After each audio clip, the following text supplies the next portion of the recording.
जब तक देश में शांति और सुरक्षा न हो, कोई भी अर्थतंत्र विकास नहीं कर सकता है। हमारे देश में 3 बड़ी समस्याएं थी, कश्मीर, नॉर्थ ईस्ट और वामपंथी उग्रवाद।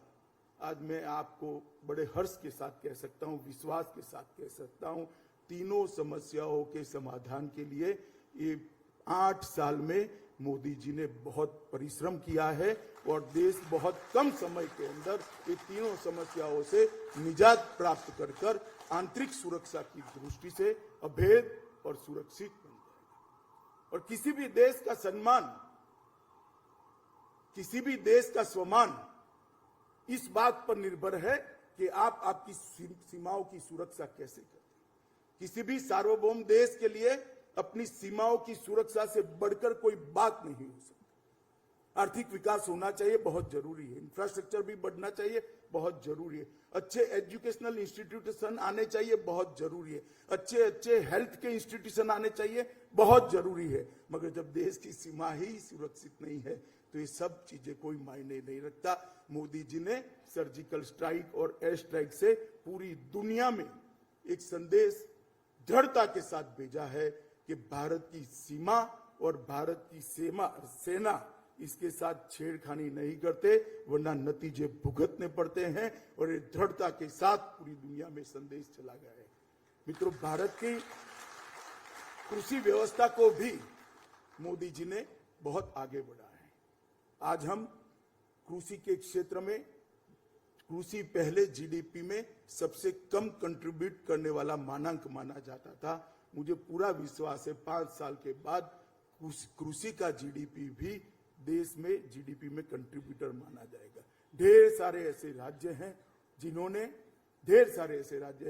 10% से ज्यादा कृषि विकास दर को हासिल किया है।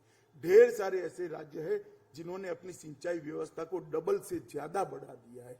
ढेर सारे ऐसे राज्य हैं जिन्होंने पाकों की, क्रॉप्स की विविधताओं को बनाकर आज भारत का कृषि निर्यात 3 गुना करने का काम किया है। और ये बहुत बड़ा कंट्रीब्यूटर देश की इकोनॉमी में बनने वाला है। और मैं फिर से एक बार लोकतंत्र के लिए कहना चाहता हूं, पहले 2014 के पहले हमारे देश के लोकतंत्र को 3 नासूर बहुत समय से परेशान करते थे, जातिवाद, परिवारवाद और तुष्टीकरण।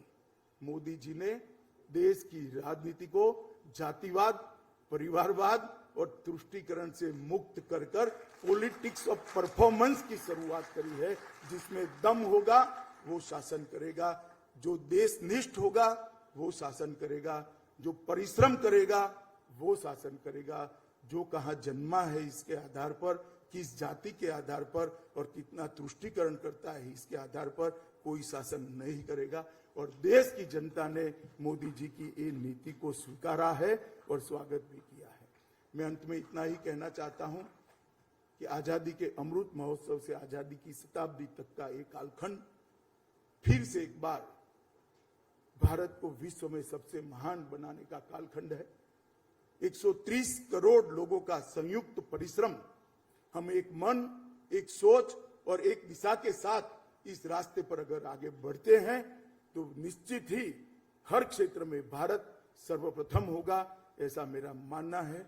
2047 में शायद हम में से बहुत सारे लोग नहीं होंगे, मगर देश तो होगा। 2047 में पूरी दुनिया में सबसे प्रथम भारत हो, इस संकल्प के साथ हम पूरा देश आगे बढ़े, मोदी जी के नेतृत्व में आगे बढ़े और हम सर्वप्रथम हो, यही सबको शुभकामनाएं। धन्यवाद।